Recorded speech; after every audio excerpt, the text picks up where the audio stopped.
bigger distance around the elbow than others do. So the muscle fibers are always sliding back and forth on each other. They need to slide. On the other hand, when I want to lift something up heavy, I want them all to stick together. I want them to work together. So any of you who've done cross-country skiing and you've used the wax, if you get the right wax, you push your foot down, it sticks, you slide forward, it glides. You get the wrong wax, you don't get either kick or glide. But if you get the right wax, it works really nicely. Our muscles, again, it's the same thing. If you get the right combination of lubricant in there, they work very well. So some of the fascial observations during surgery by Jean-Claude Gamberteau, and you can see the nice little tendrils of fascia going up. And here is a muscle, here's a tendon, and you can see the fascia surrounding it. Now, tendons aren't just ropes in a tube, but the tendon sheath is actually connected to the tendon with special structures that allow it to stretch so that connection can stay there, but that it can stretch back and forth, kind of like the gasoline pump and the rope on the gasoline pump. Fascia and fluid flow. We've talked a little bit about fluid flow a little earlier. So here's a concept that takes a little while to understand. When we hit ourselves and we get an inflammation, the tissue swells up. In other words, fluid collects in the extracellular tissue. And the fluid flow across the capillary can increase by about 100-fold. So it really can build up very quickly. Those, when we bump ourselves, we can get a bump really fast.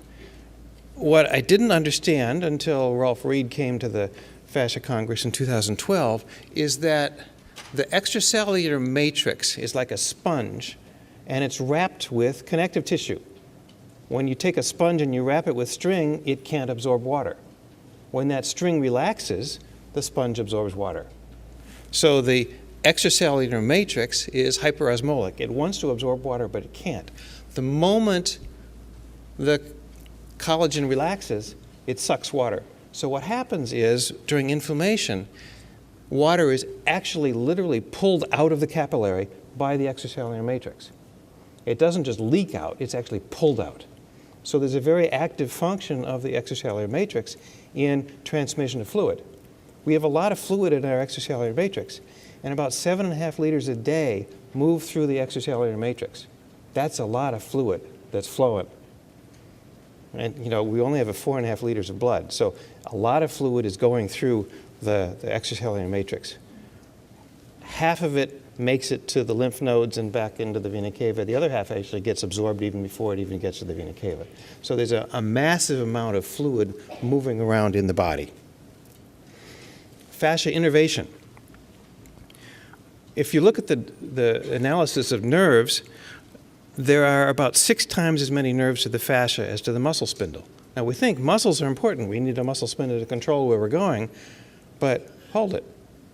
We got a lot more nerves to fascia than we do to muscle spindles. So the muscle spindles happen to be in areas where there's force transmission from the muscle to the fascia outside the muscle. So the fascia really is a sensory organ. Nerves conduct at the most 50 meters per second. When you mechanically push on fascia, that mechanical signal is sound. It's a sound wave. It goes at 1,500 meters per second. So that it's not a very precise localization, but information can move very quickly, mechanically, in fascia. A.T. Still talked a little bit about fascia and cancer, and that's what led me to all of this. I only got